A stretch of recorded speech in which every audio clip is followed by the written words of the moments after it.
vendo aí mais uma live que nós estamos fazendo, usando essas ferramentas digitais que estão disponíveis no período de coronavírus, né? Então, a gente está sempre inovando e aprendendo, inclusive, a lidar com essas ferramentas que já estão disponíveis, que às vezes a gente usa muito pouco. Hoje nós estamos aqui participando dessa live, o vereador de Riachão do Jacuípe, o Lucas William, que é vereador jovem e primeiro mandato, e que está também com o desafio de ser candidato a prefeito em Riachão, já é pré-candidato, já tem em elaboração um plano de governo, tratando dos assuntos de Riachão com a comunidade. Tivemos lá, o que é uns 2 meses e 14 de pouco março. atrás. Hã? 14 de março, vai fazer 2 meses. Vai ser 2 meses, né? Um grande ato de lançamento da pré-campanha. E é um prazer, Lucas, estar aqui mais uma vez nesse contato. A gente gostaria de estar fisicamente aí, né? Em Riachão, no Sim. abraço, no contato direto. Não está sendo possível, a gente não fica distante. Usa esses mecanismos virtuais para manter essa conexão. Portanto, é um prazer enorme estar com você aqui hoje, conversando sobre o coronavírus, mas conversando também sobre a realidade de Riachão, sobre os desafios de agora e sobre as perspectivas para o futuro. Então, boa noite a você, a todos os internautas e a todos. Quando a gente fala nessa plataforma, a gente fala para Riachão, mas a gente fala para a Bahia, para o Brasil, para o mundo, né? Porque todos acompanham, né? De cada canto. Prazer enorme. Boa noite, deputado. Prazer, o prazer é todo nosso. Desde já, agradecer a oportunidade de estar batendo esse papo com o senhor, para o pessoal daí da rede Tira o social senhor, todo. rapaz. Rapaz, você, né?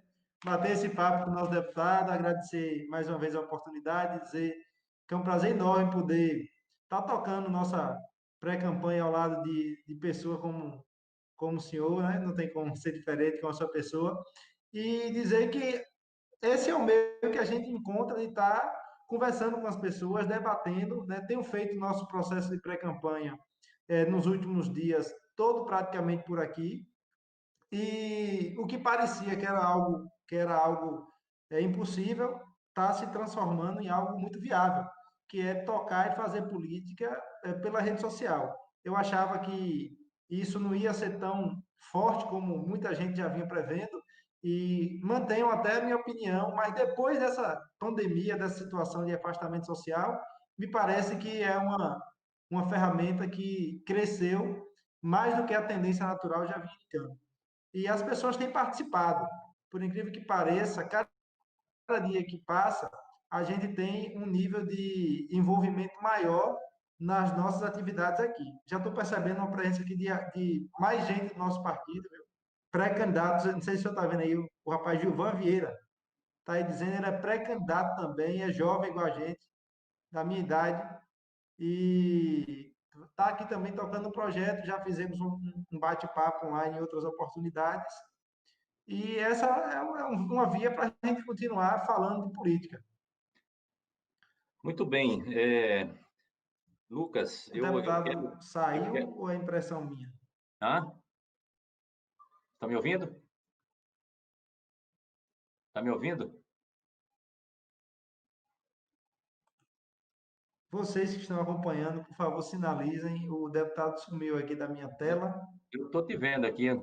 Aí eu peço que vocês sinalizem se foi só para mim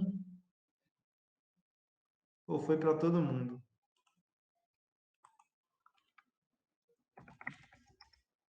Vou saber aqui.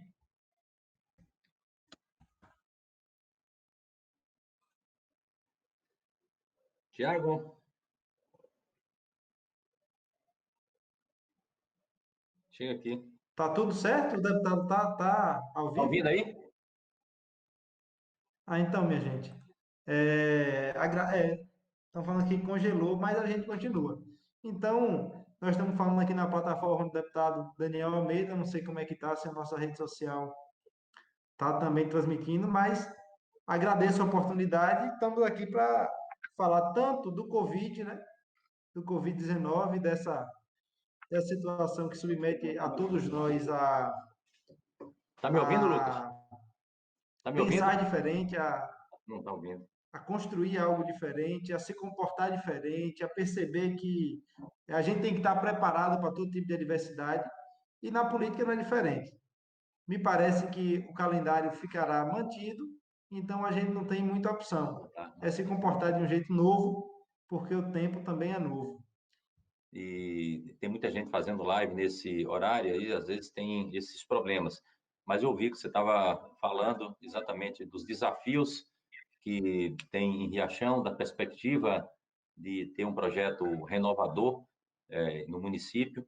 Você já é a expressão dessa renovação, por ser um jovem, mas basta olhar na cara que dá para ver a juventude, mas não só isso.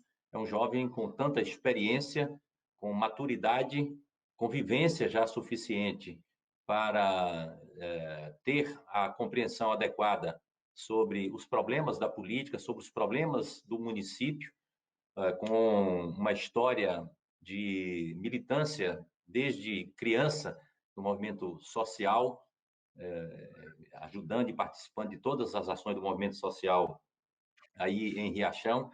Então, não é uma pessoa que está se apresentando para uma aventura, está se apresentando para corresponder às demandas, às necessidades do município nesse momento. Né? Nós precisamos de gente jovem, com ideias novas, com capacidade de aglutinação e com proposições objetivas que possam resultar em encaminhamentos de desafios que estão acumulados há tanto tempo em cada um dos municípios. Aí eu sei que tem uma aliança bastante abrangente, com vários partidos participando. São 5 vereadores, né, do município que compõem esse projeto, além de você, como vereador, que compõe esse projeto, encabeça esse projeto. Tem o Beto, né, que foi o vereador mais votado em Riachão na última eleição, o Zil, o Exatamente. Ney, o Robinho, né? Zio tá online aí, viu? Já deu até boa noite. Já está aí, né? Estou vendo ele aqui, Zil de Zio de Barreiros aqui, ó. Barreiros. Zil de Barreiros. Então tem esse vereador e nós temos o movimento social, o pessoal do Sindicato Rural, o João, Teodomiro, essa turma de luta, de briga que sempre esteve presente em todas as batalhas em Riachão do Jacuípe. Esse ano não se conseguiu fazer a manifestação do 1º de maio, que é uma tradição em Riachão, é um dos que mais mobiliza na região e as pessoas acompanham, participam, tem essa marca do trabalho da agricultura familiar e toda essa energia, toda essa força está se concentrando em torno desse projeto de renovação política em Riachão do Jacuípe. Mas, Lucas, eu queria que você depois falasse um pouco sobre essa situação do coronavírus, como é que isso está impactando aí no município, quais são as ações que a prefeitura tem feito, como é que a comunidade está enxergando e reagindo a essa pandemia, né? Dizendo que, também fazendo aqui um balanço do que a gente tem feito lá em Brasília, né? O que nós temos imaginado e pensado e compreendido é que esse um tema relevante, grave, de grande significado para a vida humana. Em poucos momentos a vida humana teve diante de tantos desafios, né? Do ponto de vista econômico, é o maior abalo da vida econômica que se tem notícia, né? Mesmo nos períodos de guerra, que teve tanta destruição, não se verificou uma paralisação da vida econômica, como a gente tem visto nesse episódio.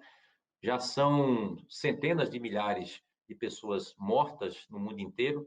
Os desafios de preservar a vida são extraordinários. Nós não sabemos ainda o desdobramento disso, onde isso vai parar, que outros impactos ainda virão, né? Mundo afora. Entraremos num período de recessão, as pessoas vão ficar, do ponto de vista econômico, mais pobres, mas eu acho que do ponto de vista da solidariedade humana, de perceber os limites que a gente tem, a necessidade de um depender do outro, a necessidade de valorizar o coletivo, né? De cada um ficar pensando só em si, mas pensar também no outro, necessidade da gente pensar no papel dos estados, da política, onde os estados são mais fortes, tem políticas públicas, onde o coletivo se posiciona com mais confiança do povo, os resultados são melhores, tanto do ponto de vista da preservação de vida, quanto do ponto de vista do tempo para sair dessa situação da quarentena, como do ponto de vista das ações para sair rapidamente da crise, preservar empregos, preservar a nossa economia. É assim que a gente vê a China, Nova Zelândia, Coreia, né, Alemanha, né, estados fortes, estruturas fortes, poder público com confiança do povo, e as respostas são dadas. E a preocupação que a gente tem com o Brasil está no ápice do crescimento da curva, né? Os dados do Brasil Sim. são alarmantes. No dia de hoje, se fala já em 132 mil pessoas infectadas. 132 mil. Quer dizer, é um crescimento exponencial de casos, né? E já 9.050 são os dados que eu vi ainda há pouco sendo divulgados aqui na mídia, né? Então, o Brasil é um dos países que mais cresce o índice de contaminação e também de mortos, né? Uma coisa extremamente preocupante, a situação do nosso país. E nós sabemos que é um país que tem pouca testagem. Esses 132 são os que temos conhecimento. Provavelmente tem umas 5 ou 6, 8 vezes mais pessoas infectadas do que esse número que está detectado, né?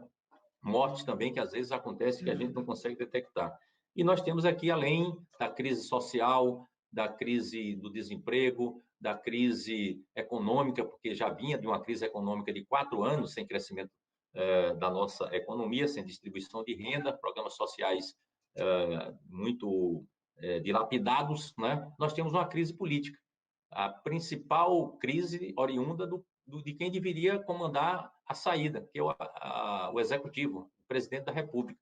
O elemento principal da crise é o presidente da República. Todo dia ele tenta se afastar da crise, né?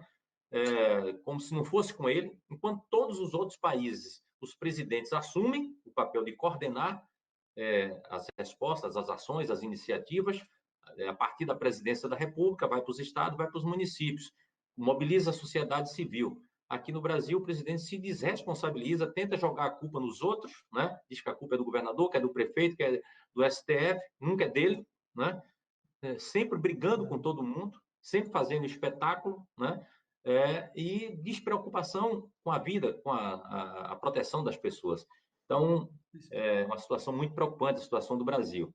E dizer, Lucas, lá no Congresso, nós estamos trabalhando muito, eu tenho colocado muito meu mandato à disposição, especialmente para proteger vidas, né? Você tem acompanhado, como uma pessoa sintonizada que é, o povo de Riachão tem acompanhado.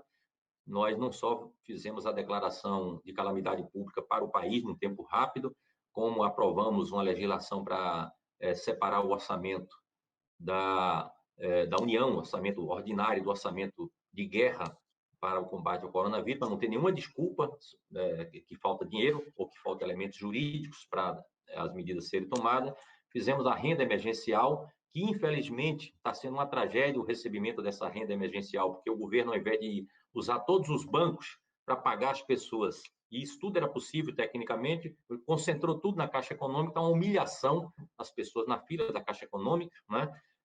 Porque não tem razão para isso acontecer, mas fizemos a renda emergencial, que o governo mandou para lá R$200, a gente botou até R$1.200, de R$600 a R$1.200, fizemos o socorro aos municípios, ainda ontem acabamos de aprovar o projeto que define o socorro aos municípios, para que não tenha perda da capacidade dos municípios responder às comunidades, já que tem diminuição da arrecadação no fundo de participação, mas as demandas dos municípios permanecem, as pessoas querem os mesmos serviços, né? E a gente recupera essa perda também para os estados, né? Uma ação importante. Os pequenos empresários, já também fizemos uma lei para proteger os pequenos empresários, para proteger empregos, e na semana que vem, na terça-feira que vem, nós devemos votar um outro projeto de lei para garantir que o pequeno, que não pode pagar o salário do trabalhador que está parado, ele não está faturando, né? O governo possa pagar esse salário, para que não tenha a possibilidade de desemprego. Então, nós fizemos um conjunto de ações para que o Congresso cumpra o seu papel, nosso mandato cumpra o seu papel. E te dizer que aqui na Bahia, eu como coordenador da bancada da Bahia, eu fui coordenador até o dia 1º de maio, saí essa semana da coordenação, agora é o deputado Marcelo Nilo. Mas como coordenador da bancada, nós conseguimos fazer um remanejamento de recursos que estavam no orçamento de 2020 para a Bahia, na ordem de 211 milhões. 211 milhões, todo o recurso para o combate ao coronavírus. Todos os municípios podem receber esse recurso através do Ministério da Saúde ou através da Secretaria de Saúde do Estado. 45% desse recurso veio para a Secretaria de Saúde do Estado, o restante foi descentralizado para os municípios, né? Então, a gente está procurando aqui cumprir o nosso papel. Então, queria que você falasse um pouco aí como é que a população de Riachão, da região, está percebendo e quais são as iniciativas que estão sendo feitas aí. Isso. Voltando a falar, o senhor começou falando sobre a necessidade de ser novo, mas com algum lastro, né? Eu acho que é isso que a gente procurou construir durante a nossa vida inteira. E hoje a gente goza da felicidade de estar ao lado de pessoas que conhecem muito bem a lida, a labuta política e escolheram estar sempre do lado correto da história. Aqui no nosso município, como você citou também, temos 5 vereadores contando comigo, né? E muitos companheiros também que nos acompanham. Temos aqui na live, deputado, sinalizando para a gente, Tina Oliveira, Matheus Souza, que é carreirinha lá de Barreiros, gente jovem também. Zil de Barreiros está aí, né? Como você falou. Beto Dienic também, hoje é parte da bancada do nosso partido, está aqui presente. Né? E isso dá muito fôlego, dá muita força ao nosso projeto, para poder implementar aqui em Riachão, pela primeira vez, talvez, um prefeito, uma prefeitura, um governo voltado mais para as causas do povo mais pobre. No modo geral, o senhor fez as reflexões de coronavírus aí, e eu notava que vi algumas reflexões, alguns textos hoje que sinalizava que no Brasil existe um grupo de risco que é além dos grupos de risco que existem no mundo. E qual é esse grupo de risco? O grupo de risco social. Só no Brasil que se destaca de modo mais acentuado, né? Tem se destacado de modo mais acentuado, o número que dá conta de que ser pobre no Brasil é um fator agravante para morrer de coronavírus. E os números estão saltando de modo muito rápido, de modo muito drástico, porque está chegando nas favelas e nos interiores, onde naturalmente, por questões históricas, geográficas também, o povo é mais pobre. Então, é o grupo de risco que tem se acentuado no Brasil. E o nosso presidente hoje foi ao STF e, no seu discurso, ele falou que a gente tinha que flexibilizar as medidas de enfrentamento ao combate, lamentando a morte de alguns CNPJs. Quando, na verdade, quando morreu 5 mil, quando já alcançamos a triste marca de 5 mil mortos, ele perguntou o que é que ele tinha a ver com isso.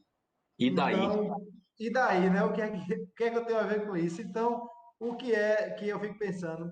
Resta claro qual é a prioridade, né? E a gente não enxerga, do ponto de vista de atitude, o que é que tem sido feito por opção, por querer, por preocupação, por sensibilidade social desse governo. A nível de município, nós temos algumas críticas e algumas situações que eu vou tentar relatar brevemente, para não passar a live todinha aqui falando, mas o comércio, na primeira semana de isolamento social, houve o decreto que fechou as portas, né? Fechou as portas, e aí, com 15 dias, foi revisto, reabrindo, com horário reduzido e com algumas restrições. Por exemplo, cabeleireiro, salão de beleza, academia, isso continuou fechado, outras coisas não. Uma crítica que eu tenho feito muito, e cada dia eu acho que essa crítica deve ser mais contundente, porque o tempo está passando e a gente critica para ver se ouve, mas eu não sei qual é o motivo de não nos escutar, é a ausência, deputado, de barreiras. Nosso município não tem barreiras e a situação no nosso redor só piora. Olha, a gente está assistindo o Coité, salvo engano, as informações que eu tenho, o Coité já tem 6 casos e já passa de 80 monitorados. Então, a perspectiva, se Deus não coloca a mão, é de um crescimento muito acentuado lá, certo? Da quantidade de pessoas. Capim Grosso, deputado, que é a área também de sua atuação, são 6 casos e 3 mortes, 2 tendo sido confirmadas no dia de hoje. Retiro no último boletim, Retiro faz fronteira ali por Barreiros com o nosso Riachão, já tem 2 casos confirmados. Então, assim, ou a gente coloca as barreiras sanitárias para impedir que o pessoal que vem dessas áreas entre livremente no nosso município, sendo que o nosso município está com o comércio aberto, isso é um motivo de atração de gente de fora, a gente vai estar colocando o nosso povo todo em risco e Riachão, assim como 95% da cidade, aí falando uma cifra aleatória, mas de modo geral, com a grande maioria das cidades do interior, não tem condição, se vier ter um surto aqui, não tem condição de poder abarcar e tratar bem do povo. Zil de Barreiras me confirma que Retiro já não é 2, é 3 casos. Coité são 6 casos. Em Capim Grosso, que tinha 6, são 3 mortes. Então, assim, é uma crítica que eu faço. Do outro lado, uma crítica que eu faço é algo muito semelhante a que o senhor fez aí do nosso presidente. O nosso prefeito tem assistido a isso, se limitando ao que dá mídia, ao que dá Ibope. Por exemplo, nós não assistimos ainda a uma distribuição digna de cesta básica. Por que eu falo que não assistimos a uma distribuição digna? Porque chegou a se distribuir. Uma cesta que cá para nós, deputado, sem nenhuma soberba, não atende minimamente a necessidade de quem precisa, porque foi uma cesta incapaz do povo que recebeu passar uma semana com ela, certo? Então, se nós estamos há mais de um mês, há quase 2 meses em isolamento, e uma cesta foi distribuída que é incapaz de suprir uma semana de uma casa, eu acho que é insuficiente. Como se não bastasse a quantidade e a qualidade da cesta, foram encontrados em diversas cestas produtos vencidos, o que demonstra uma falta total, né, de respeito pela população mais vulnerável, mais carente. Como se não bastasse tudo isso, parece que eu só estou lamentando, mas é a verdade, infelizmente, eu não tenho, nesse aspecto, algo diferente para dizer. O município, deputado, tinha comprado em dezembro do ano passado 270, comprado não, adjudicado uma licitação num montante de R$ 278 mil com a empresa. Quando eu agora, por motivo do corona, né, dessa pandemia, se licitou mais 650 mil. Estou arredondando, né? 650 mil. A gente, na condição de vereador, eu mesmo entendo que é minha obrigação acompanhar o que o município gasta, o que recebe e o que deixa de gastar. Há mais de 70 dias que a gente não consegue ver, deputado, o que é que o município está efetivamente pagando a ninguém, porque o portal Transparência ele retirou do ar, por ordem. Não foi porque caiu, não, ele mandou tirar do ar. E quando eu agora licitou com essa mesma empresa 650 mil. Eu fui lá verificar a situação. E quando eu consultei o CNPJ da empresa, eu não fui longe, a empresa tinha sido fundada em 31 de outubro do ano passado, quando deu dia 2 de dezembro, ganhou 170 mil. Quando agora, mais 650 mil. Eu falei, vamos lá ver. Conversando com o vereador Robinho, está aí me corrigindo, dizendo que foi 630.500. O vereador Robinho foi lá, deputado, na porta da empresa. A empresa era uma garagem e dentro não tinha nada. Uma garagem com a placa de garagem e tudo mais, e dentro não tinha nada. E aí, me parece que a empresa foi criada somente para vender à prefeitura, com processo que o indício é de fraude total. Nós noticiamos na quarta-feira ao Ministério Público, na mesma quarta-feira o Ministério Público despachou de modo inaugural, juntamos fotos, juntamos os comprovantes de homologação da licitação, o cartão CNPJ, narramos o fato rapidamente. Então, esperamos que o Ministério Público tenha a expertise, né, e eu sei que tem, de agir de modo veloz para garantir que o município não mais pactue com essa empresa, porque a fraude é latente, é para quem quiser enxergar, e ao mesmo tempo garanta que a cesta básica chegue logo na mesa de quem precisa, porque tem gente passando dificuldade. porque as filas também para receber os R$ 600 é enorme, e eu não posso achar que aquele povo está suportando, num período de pandemia, sofrendo, correndo todo esse risco, esse perigo, porque está achando bonito chegar às 6 horas da manhã na fila e sair 3 horas da tarde, 2 horas da tarde, né, porque está achando bonito ficar ali correndo risco, se expondo à situação. Eu só posso crer que é porque o povo efetivamente está passando dificuldade e a gente está aqui procurando ver, porque não é natural, não é normal a gente ver o município, né, pobre, com pessoas pobres, correndo risco. Não pode ser comum alguém se aproveitar dessa situação para lucrar financeiramente, se valendo de todo tipo de expediente vergonhoso que é possível. Então, assim, eu não posso ver isso e falar, mas é para cesta básica, eu vou deixar passar. Não, já que é para cesta básica, porque tem gente passando fome, o dinheiro tem que ser mais bem cuidado. O dinheiro tem que ser mais bem acompanhado. Né? Então, não é humano para mim entender que quem faz isso faz de bom coração. E não é correto para mim, da minha parte também, enxergar tudo isso sem me movimentar. Muito bem. É isso aí, Lucas. Eu acho que tem que estar atento para que o recurso que é do povo, que é nosso, que é público, ele tenha uma destinação correta, adequada, republicana, sem clientelismo, sem perseguição de ninguém. Nós queremos que o recurso que o governo está disponibilizando não é recurso do governo, é recurso do povo brasileiro. Foi definido no Congresso. O governo queria dar, como eu disse, R$ 200. Nós botamos um patamar maior. Talvez, como vingança, o governo está fazendo essa tragédia, essa demora, essa humilhação que as pessoas estão passando nas filas da Caixa Econômica Federal. A Caixa Econômica é um banco muito importante, muito importante. Sim, Agora, ele não está em todos os lugares. O banco que tem mais presença em todos os lugares é o Banco do Brasil. Hoje, as contas da Caixa e do Banco do Brasil já são integradas. Você, com o mesmo cartão, saca num lugar ou em outro lugar. E mesmo os bancos privados, eles estão todos integrados. Você pega um boleto hoje de qualquer banco e paga em qualquer banco.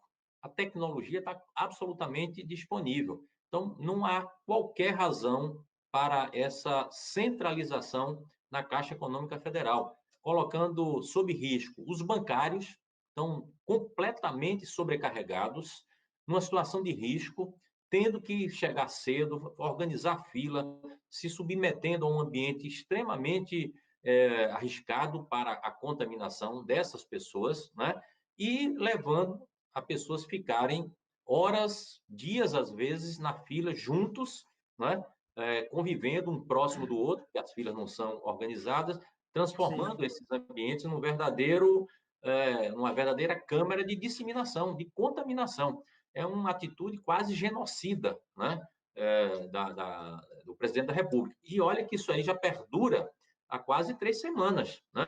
sim, Já tem sim. tempo suficiente para se verificar que esse mecanismo não funcionou e fazer a correção. Nós temos cobrado isso, já fizemos algumas iniciativas, a nossa bancada, inclusive, fez iniciativa no sentido de que o Ministério Público adote providências, cobrando do Poder Judiciário que determine a definição da entrega desse benefício a partir de todas as agências bancárias. O Emiliano dizia aqui, olha, nos Estados Unidos, foi Antônio Carlos, né? Nos Estados Unidos, o pessoal manda o dinheiro na casa das pessoas, não precisa nem sair de casa. Aqui também a gente podia fazer isso, Sim. né? Tecnologia tem de sobra. A China conseguiu confinar 15 milhões de pessoas, né? 15 milhões de pessoas, todos cumpriram a obrigação. Lá morreu 4 mil pessoas, 80 e poucos mil contaminados, né? Saiu do confinamento num tempo muito curto. Quanto mais eficiente você for nesse isolamento social, você tem menos tempo para sair do isolamento, e ninguém quer ficar nisso a vida toda, incomoda todo mundo. Mas tem menos Exatamente, tempo para sair do isolamento, exatamente. Não é. preservando vidas, Sim, né? E preservando a economia. claro, Quem claro, não, claro, claro. quem não cumpriu esse roteiro está pagando um preço mais alto. Quando chegou na Itália e começou a disseminar, ficou-se lá 15 dias, quase 20 dias, uma discussão se fechava ou não fechava. Fizeram até uma campanha dizendo Milão, que ela chegou lá em Milão, que é um dos grandes centros de produção industrial na Europa, dizendo Milão não para. E nessa discussão se para ou não para, quando Sim, verificou-se, o dano já estava enorme, perdeu-se muitas vidas em função disso. Os Estados Unidos, hoje, têm 1.280.000 pessoas contaminadas. Estados Unidos, 76.000 mortes. 76.000 mortes. Imaginem, os Estados Unidos é a maior potência econômica do planeta. A maior potência econômica do planeta. E já morreu esse tanto de pessoas. Porque também lá ficou assim. Uma discussão, o presidente dizendo, não, isso aí vai passar logo, tem que proteger a economia.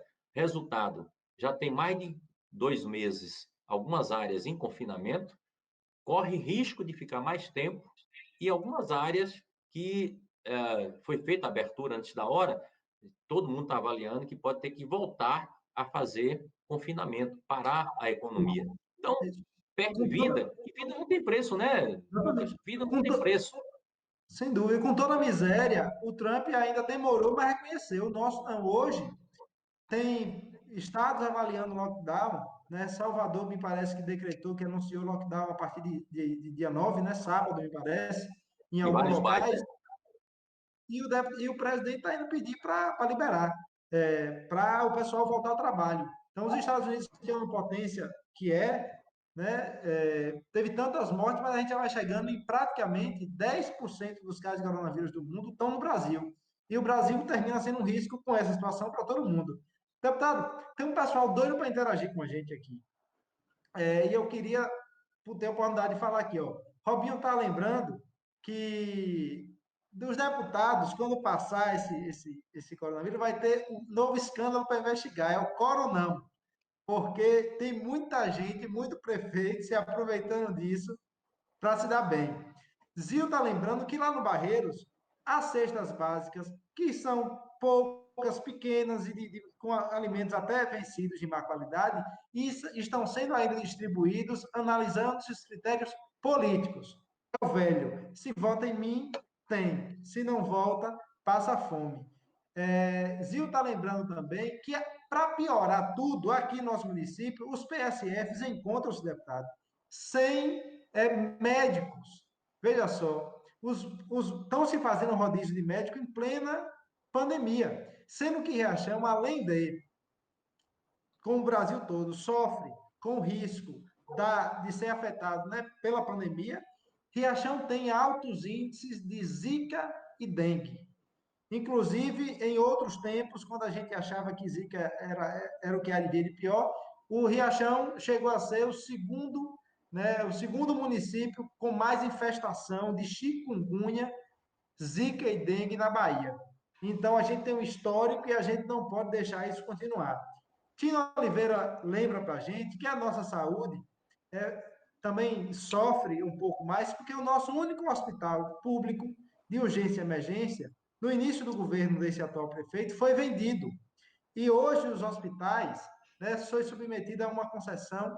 E esse hospital hoje, segundo a Tina Oliveira aqui, tem médicos com 3 meses sem receber e já começam, deputado, a fazer uma espécie de boicote, sinalizar que eles não venham trabalhar sob as condições que têm, porque só trabalham 2 pessoas, né? Só trabalham, cabe 2 médicos no plantão e só cabe um. Não, cabe 2 e só tem um, e o fluxo termina ficando muito alto. Josué me está aqui sinalizando para a gente que em Valente aqui também, que é também vizinho da gente, tem 2 casos confirmados. Né? E Gilvan lembra que na Teve um de Chapada, Serrolândia hoje também. Teve um em Serrolândia, né? Serrolândia hoje também. Jacobina, me parece que existe uma perspectiva de crescimento também, porque tem muita gente lá sendo monitorada. Então, a gente vive essa situação e a nós só resta gritar e conscientizar e fazer a nossa parte. Procurar, quando for possível, ficar em casa, quando não for, se valer de tudo o que tiver à nossa disposição, álcool gel, lavar direito as mãos, colocar máscara e dizer ao pessoal que o pior dos prejuízos não é, né, ficar devendo, né, tem que viver para não passar fome, porque é muito melhor a gente chorar trabalhando para pagar as contas, para sair do prejuízo, do que a gente chorar a morte de um ente querido, de um vizinho querido, de um grande amigo, porque isso não tem volta. A economia volta. E a gente também tem que saber que a hora da gente se reencontrar pode demorar se a gente continuar com esse comportamento, se a gente tiver governantes que a cabeça ainda não estão no seu lugar. E me parece que Jacobina pagou caro também, viu, deputado? Uhum. Jacobina, o prefeito, não teve coragem de fazer o enfrentamento, ficou achando muito, o empresariado gritando que queria trabalhar, mas só que ele talvez não ia, o que tinha que ir era o empregado, e agora a gente está vivendo uma perspectiva de crescimento bastante acentuado lá na região.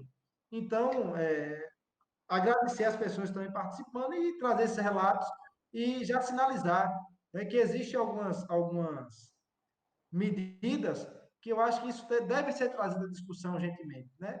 A gente não pode somente Claro. achar que liberar dinheiro para o município é bom, porque é bom, o município precisa, é fraco, mas tem que vir acompanhado de algumas situações. No nosso município, enquanto vereador, eu fiz algumas propostas, viu? A Câmara nunca parou de funcionar e eu acho que está tranquilo, porque a gente tem condição de ir, fechou, só entra vereador e funcionário, mantemos a distância, estamos funcionando. Quem é grupo de risco mais velho está liberado por um decreto. E eu fiz duas propostas. Uma é que o prefeito pense, e aí eu queria sugerir para o senhor de público, para fazer uma proposta, ou se já tem, fazer coro, é que seja pensado um auxílio para os músicos, deputado. Os músicos é quem mais tempo, né, quem trabalha com arte, é quem mais tempo vai ficar sem trabalhar. É quem primeiro parou e é quem por último volta, e eles estão praticamente sem condição, né? Quem tem seu som de aluguel para pequenos eventos não aluga mais, e às vezes tem uma empresinha, e o fato de ter um ME impossibilita ter acesso ao auxílio emergencial. Quem tem uma pequena banda também, que fez a sua empresa, que se formalizou para poder emitir nota bonitinho para as prefeituras em época de São João, também não pode receber o auxílio porque figura para todo efeito como empresário, né? Então, os artistas, os músicos devem ser olhados, e eu fiz essa proposta aqui no nosso município. Fiz também para que os bancos, eu não sei como é que está acontecendo no resto da Bahia, mas aqui o banco faz uma fila e aí, para não aglomerar dentro, aglomera do lado de fora. Aí você passa na rua e vê uma fila de 200 pessoas, 300, e o banheiro da agência bancária, que deve estar à disposição para quem recebe um público desse diariamente, está trancado. É o pessoal que vem da roça, né? Falar na linguagem que todo mundo compreende.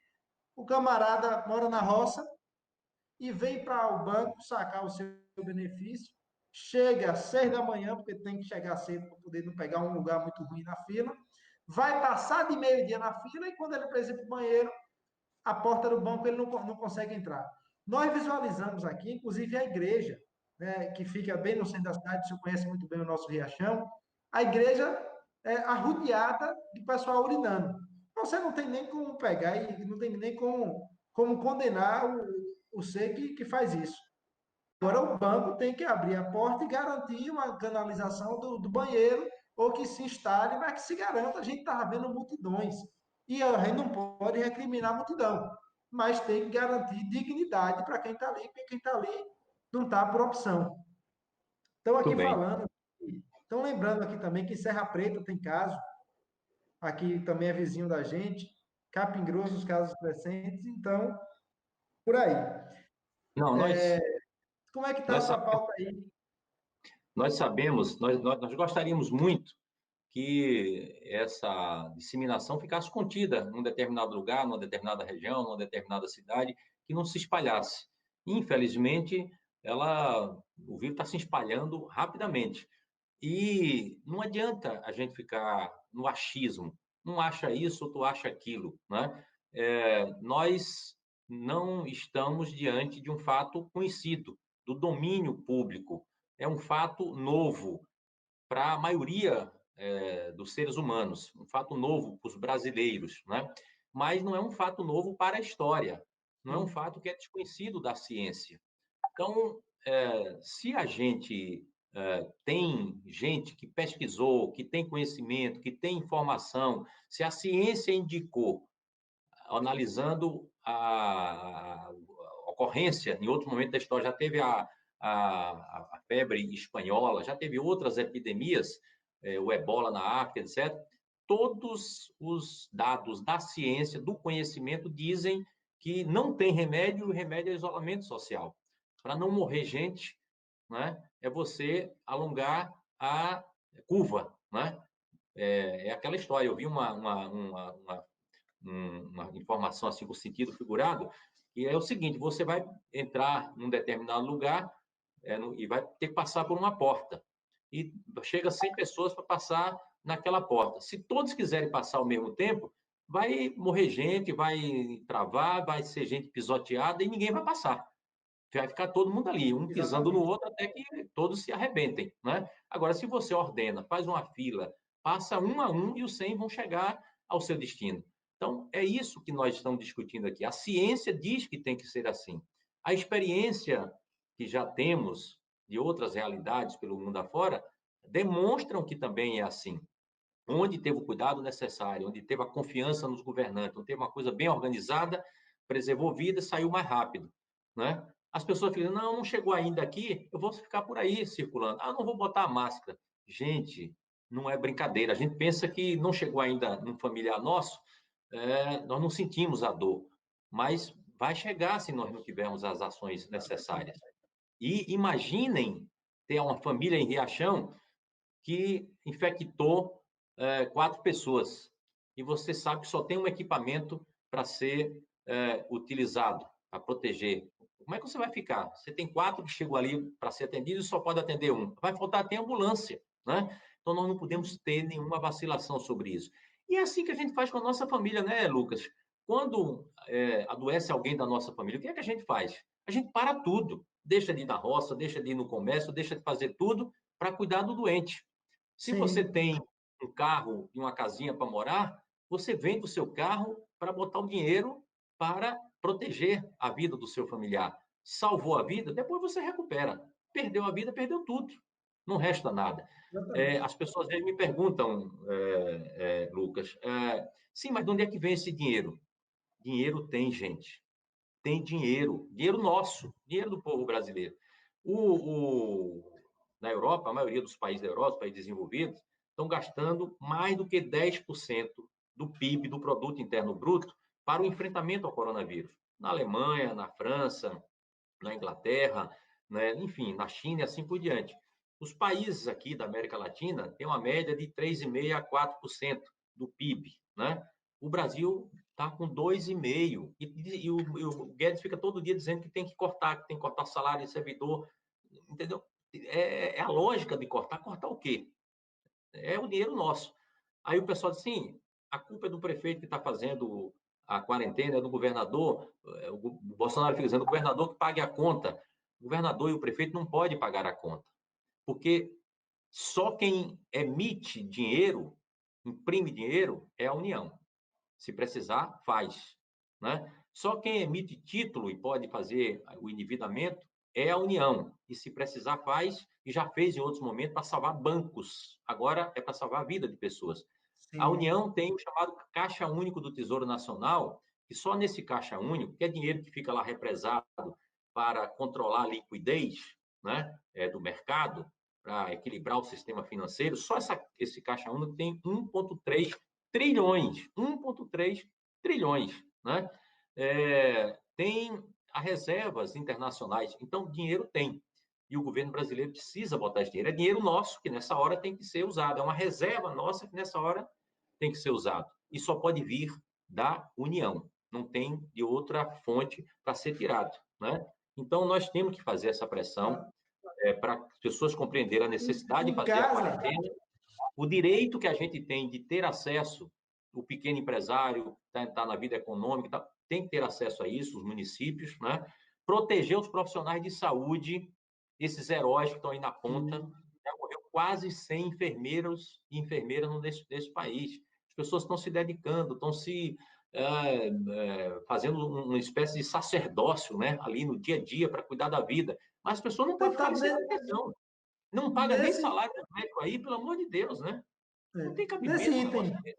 nesse item, deputado, dos profissionais de saúde, o deputado Alex da Piatã, deputado estadual aqui na Bahia, indicou ao governador algo que eu achei muito importante. Eu tive a oportunidade de conhecer aqui um combatente da Segunda Guerra Mundial.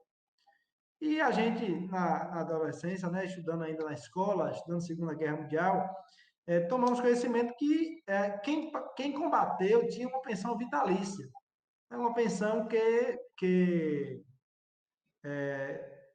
é uma honraria, né? A pessoa teve coragem de colocar sua vida em risco para defender a nação, para defender. E para Uhum. todo o efeito a nível de mundo, está se comparando esse momento que a gente vive é um momento muito similar pela sua letalidade, pelos prejuízos que tem trazido à humanidade à Segunda Guerra Mundial. E sem dúvida que você, profissional de saúde, aceitar e se colocar à disposição para enfrentamento é uma operação de guerra. É colocar em risco, ainda mais com os dados que a gente tem tomado conhecimento a cada dia. Então, não seria o caso de a gente pensar em uma pensão vitalícia para os dependentes dos funcionários de saúde, né, que morrem na linha de frente do combate, né, pensando que a pensão natural é normal porque é um benefício previsto, né, na Constituição e na legislação. Só que pensar Boa na ideia. pensão vitalícia, né? Porque além do direito que já tem, porque perdeu o ente que provia a família, a vitaliciedade é um benefício a mais, que é uma espécie de prêmio. Poxa, você teve sua família, você teve, por uma atitude heróica, perdeu a vida de alguém que se ofereceu pela nação. Não é um presente da nação, é um reconhecimento de quem tem um ente querido seu que se perde na linha de batalha, na linha de guerra. Eu acho que é bem, que é bem, Boa ideia. Então, você falou de dois é temas aí que pertinente. eu acho que você falou dois temas assim, Pode muito falar. relevantes. Um é esse problema do tratamento que deve merecer todas as pessoas que estão na linha de frente, especialmente os profissionais de saúde, os médicos, enfermeiras, técnicos de enfermagem, os vigilantes que estão nos hospitais, nos postos de saúde, nas UPAs, também atendendo as pessoas, né? Os garis que estão na rua coletando lixo, os trabalhadores que estão na produção para não faltar alimento na mesa das pessoas, os caminhoneiros que estão circulando por aí, o pessoal de segurança que está tendo que fazer os bloqueios de contato, medindo a temperatura das pessoas e tal. Então, tem um conjunto de pessoas que estão Sim, numa posição muito vulneráveis, que são absolutamente imprescindíveis. Entre eles, destacadamente, os profissionais de saúde, que querem ser reconhecido, precisa do aplauso, do carinho, do reconhecimento, mas precisa de proteção. Antes de qualquer coisa, não pode faltar o equipamento de proteção individual, a testagem com todo o cuidado, né? Para que haja a proteção da vida dessas pessoas e, ao proteger a vida de cada um, também está protegendo a vida de quem essas pessoas estão cuidando, né? Contratar mais sim, pessoas, qualificar essas pessoas, porque o número é muito insuficiente, né? Então, nós temos uma timidez inaceitável no tratamento aos profissionais de saúde, né? Ao mesmo tempo, pensar em coisas como você sugeriu aí, ter um reconhecimento para aquelas que, infelizmente, não conseguem escapar dessa guerra, né? E que têm familiares que precisam ter essa proteção. Essa ideia eu anotei aqui, eu acho muito pertinente. Nada substitui, não tem dinheiro, não tem pensão que substitui a vida. Proteger a vida em primeiro lugar, mas ao mesmo tempo ter também essa preocupação. Outra coisa que você falou é essa área da cultura. O Brasil é um país de uma diversidade cultural extraordinária, a cultura dinamiza fortemente a economia, é inimaginável o impacto econômico, cultural na vida das pessoas não ter São João, não tem precedente. Nós não vamos ter São João no Nordeste. Olha o quanto de economia fica impactada com essa ausência, né? Não só dos Sim. artistas, mas de todo o círculo, né, que está em torno disso, o iluminador que instala o palco, os músicos, enfim, é um conjunto de coisas, as pessoas que vêm, tem gente que fica o ano inteiro aguardando para botar uma barraca para vender coisas no período do São João, que é uma festa popular com essa dimensão. Então, nós estamos atentos a isso. A deputada Jandira Fegali, que é do PCdoB do Rio de Janeiro, tem um projeto que já recebeu urgência lá, já votamos a urgência essa semana, provavelmente entrará na pauta na semana que vem para ter a proteção a todas as pessoas que estão na atividade cultural, na atividade artística, na atividade da cultura, né? É um projeto muito abrangente, o governo já está mandando fazer conta, isso vai custar bilhões, etc, etc. Não custa não, isso é investimento, né? Então nós vamos aprovar isso. É bom os músicos, os artistas se prepararem para isso. Já essa semana passada, tentaram aprovar uma medida provisória que mudava a estrutura da Embratur, transformar a Embratur numa agência de turismo. E lá no meio dessa modificação da Embratur, tentaram introduzir um item que retirava o direito do artista ter o ECAD, né? Ter Sim. a participação pela produção cultural, pela produção da música, né? Tentaram tirar isso. Teve pressão dos hotéis, que a gente está pagando muito caro, todos os hotéis têm que pagar o ECAD para fazer eventos, etc., né? E tentaram tirar isso. Conseguimos tirar de uma medida provisória. Aí apareceu um deputado que fez uma emenda para botar numa outra medida provisória, a medida provisória 948. Teve uma pressão já muito forte do mundo artístico, né? E estou sabendo que o deputado está retirando também essa emenda. Então, além de não proteger aqueles que estão desprotegidos, agora tem gente querendo pegar um pedaço, né? Desses que vivem da sua produção artística e cultural. Né? Então, você tem toda a razão. Nós não podemos esquecer. Eu tenho dialogado, inclusive, com alguns forrozeiros importantes, o Del Feliz, que é aí da sua terra, da nossa terra, né? Tem sido É uma de pessoa muito... Barreiras. Então, de Barreiras. Tem sido uma pessoa muito ativa nisso aí. O Zelito Miranda, o Carlos Pita, que tem conversado com ele, a Delmário Coelho também, que é um amigo que a gente tem conversado. Então, nós estamos, inclusive, programando uma live com esses aí para a gente trocar ideia e ver como ajuda nessa pressão e nessa proteção da nossa atividade cultural. É isso. Meus parabéns, deputado. Nesse sentido, quando a gente defende que o governo pode fazer mais pelas pessoas, essa pergunta sempre aparece na boca de alguns que se cartam mais inteligentes do que a gente. De onde vai vir o dinheiro? Fala, olha, nós defendemos um Estado grande, e o pessoal fala que Estado grande exige que as pessoas doem demais ao Estado, falam que a gente defende impostos demais, uma carga tributária alta, mas na casa de quem tem juízo, se tem uma poupança. Na casa do rico, uma poupança maior, na casa do pobre, uma poupança maior, mas a poupança sempre há. Então, a poupança não existe, não é só para quando você quer fazer uma festa de aniversário bonita, não. Ela existe principalmente para poder subsidiar o período de crise que você passa. Então, o país tem suas reservas. Enquanto um país pobre tem suas reservas e a gente defende que tenha mais. A gente não pode deixar, deputado, de quando a gente contabiliza 9 mil mortos, certo? A gente nunca pode deixar de lembrar, nos escuta, de que esse número poderia ser muito pior. Muito pior. E não é pior porque a gente tem uma infinidade de UPAs espalhada pelo mundo, pelo Brasil inteiro, e um SUS que, muito embora todos os ataques e desmontes, o SUS ainda é muito efetivo e muito forte.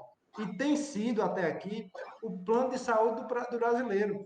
Porque em alguns estados, Fortaleza, por exemplo, a rede privada já começou a trancar os hospitais e falar, ó, não entra. Porque a nossa superlotação, a nossa lotação já está no percentual de 98% a 100%, e, portanto, a gente não vai mais receber ninguém. No entanto, No entanto, o SUS, né, com todas as suas dificuldades, estava recebendo a porta aberta, porque pode estar 120%, mas a porta não fecha.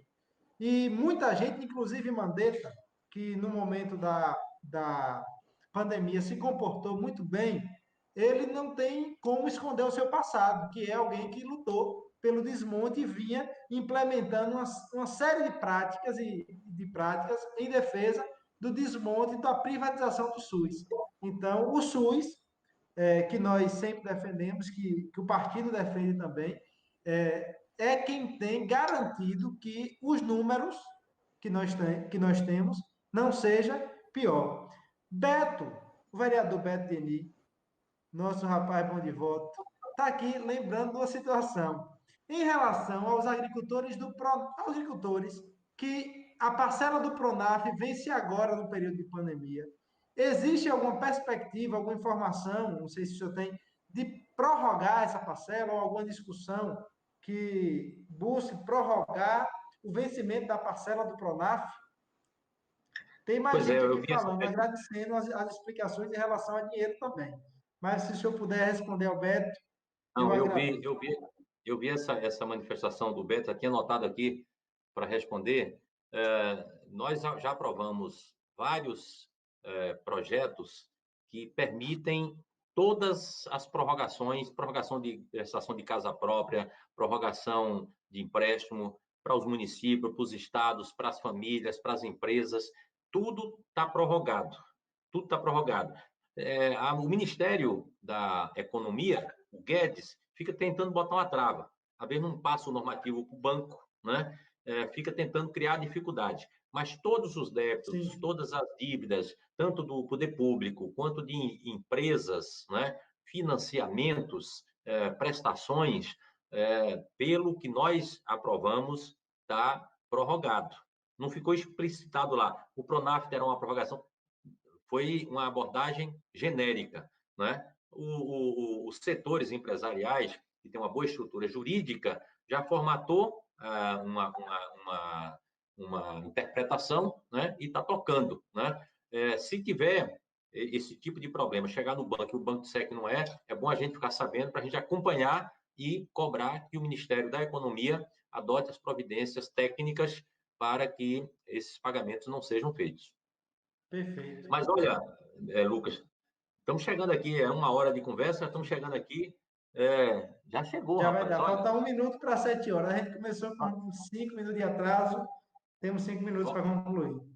falta 1 minuto aqui para 7 horas. Eu queria realmente dizer da alegria da gente ter feito esse papo. Quando o papo é bom, o tempo passa muito rápido. Boa. Você foi muito dinâmico, interagindo com os internautas. Acho que isso aqui é uma conversa mesmo, um bate-papo, as pessoas Exatamente. fazerem as suas perguntas, as suas opiniões, enfim, fazer essa interação. Um sucesso. Eu quero agradecer a todos que acompanharam aqui o nosso bate-papo, a nossa conversa. Dizer da nossa confiança que nós vamos vencer essa batalha, nós vamos vencer essa batalha. A gente tem que ter uma atitude de enfrentar, né, as dificuldades que nos chegam. A nossa atitude é fundamental para a gente encontrar a melhor saída, ter fé, ter esperança, né, e ter compromisso com aquilo que é apontado como o melhor caminho. Nesse momento, o distanciamento social continua sendo muito importante, necessário. A orientação que o governador da Bahia tem dado tem sido muito correta em todas as áreas, ele não tem descansado 1 minuto, né? Isso está sendo muito bem planejado na Bahia, com a diferenciação de tratamento em cada uma das regiões, mas nada substitui a nossa atitude individual. Então, usar máscara, ter o distanciamento social, né, para que a gente possa sair disso mais rapidamente. A gente não pode, nesse momento, correr risco. Nós temos que perceber que no Brasil está acelerando a disseminação. E é exatamente nesse momento que a gente não pode correr risco para daqui a 15 dias a gente não estar com um impacto insuportável, com muitas mortes, com muita gente com um sofrimento maior. Então, vamos seguir essa orientação. Atento para a situação nacional, o Bolsonaro quer comprar uma briga todo dia contra quem aparece pela frente. Hoje, o ato que ele fez lá no STF foi uma coisa que nunca aconteceu. O presidente da República, presidente de um poder, sai em comitiva, bate na porta de um outro poder, sem agendar, sem nada, para pressionar o outro poder, grava sem a permissão do chefe do outro poder, quase uma intervenção, quase uma ocupação, com pessoas que não tinham propostas objetivas. O que aparece já na mídia é que era um bloco de lobistas que foram lá, que ele recebeu, né?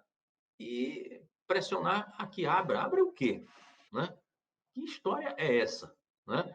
Então, na verdade, são atitudes genocidas.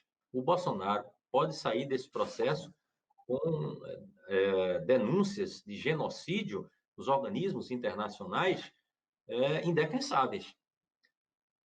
As pessoas às vezes perguntam, Lucas, e aí, o que é que faz com esse cara? Bota uma camisa de força?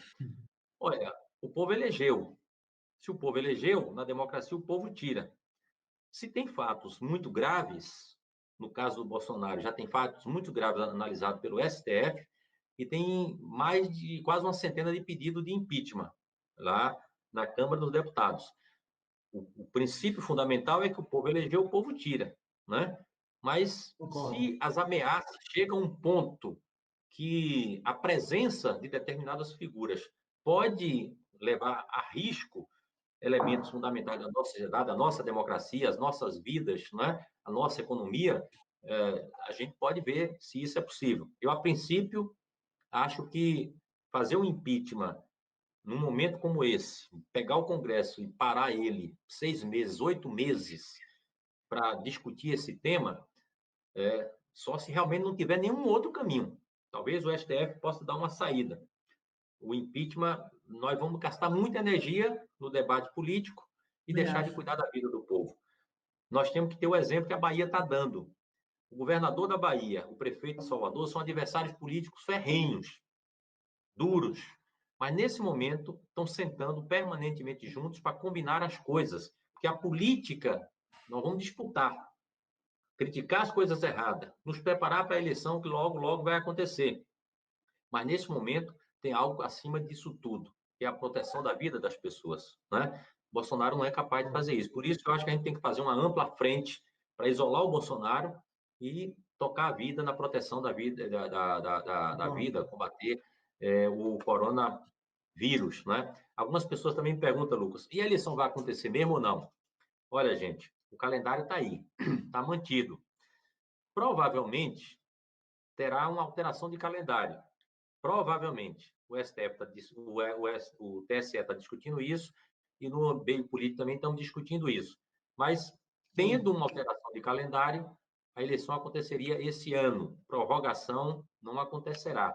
Ela aconteceria um pouco mais depois, um mês depois, 40 dias depois, final de novembro e tal, mas a eleição deve acontecer e precisa acontecer esse ano. Ninguém está indicando suspensão do processo eleitoral. Qual é a forma de fazer campanha e tudo mais, a gente vai discutir um pouco mais na frente, né? Nós estamos reunindo o Congresso, deliberando, fazendo medida, votando na Constituição, fazendo tudo por meios virtuais. Se for necessário, podemos até fazer isso, né? Mas vamos defender que o processo democrático não seja interrompido. Gente, obrigado aí a todos que participaram, a todos os internautas, obrigado a você, Luca, a todos os vereadores que acompanharam. Aí, passo para você fazer suas considerações, fazer também sua despedida aí dessa nossa bela conversa. Deputado, aproveitar a oportunidade mais uma vez, para rapidamente agradecer a oportunidade de estar batendo esse papo, discutindo o Riachão, discutindo nossa região, o nosso país também. Agradecer a todos que participaram, a todos os vereadores, colegas, Abeto, Zil, quem está aí, Robinho, os pré-candidatos Gilvan, Carreirinha, tem aqui Tina Oliveira, Lamari, muita gente boa, Josué, sempre presente. Dizer que a campanha deve acontecer desse jeito, a gente não vai se esquivar de chamar o povo à discussão, dialogar, acreditar, né, que é possível a gente falar, né, da nossa vida, da nossa batalha, dos nossos projetos, se adaptar ao novo tempo, ao novo momento. e correr atrás e esperar que as coisas aconteçam da melhor forma possível, sem deixar de marcar posição, sem deixar de fazer alguma política, sem deixar de plantar esperança no coração das pessoas. Então, lhe dizer que é muito gratificante para mim poder tocar um diálogo desse e dizer que o tempo foi pouco, porque tinha coisa para falar. Eu queria falar ainda da nossa gratidão pelo 215 mil de emenda para a nossa saúde, de outros implementos agrícolas que a gente está recebendo, né, de alguns benefícios que a gente está recebendo para algumas comunidades através de convênios com associações, da força que tem nos dado para a gente conseguir viabilizar obras mesmo para o interior do nosso município. Então, vai ter oportunidade. Eu espero que, se a gente não puder, muito em breve, estar visitando o nosso povo, como a gente vinha fazendo aqui, que a nossa live tenha continuação muito em breve. Tá certo? Então, muito obrigado. Eu acho que a live já deve estar caindo aí, né? E com fé em Deus teremos outra oportunidade. Obrigado a todos que Valeu, nos Lucas. acompanharam. Valeu, Obrigado a você, deputado. obrigado a todos os internautas, muita gente falando aqui, reforçando o nosso trabalho, valorizando, reconhecendo. Obrigado a todos que reconhecem o nosso trabalho, o nosso papel, o nosso dever. E pode ter certeza, todas essas coisas vão continuar acontecendo. Essas ações, as emendas, cuidar da saúde, cuidar dos agricultores, cuidar da cultura, cuidar do desenvolvimento de Riachão. Sempre a gente fez isso, né?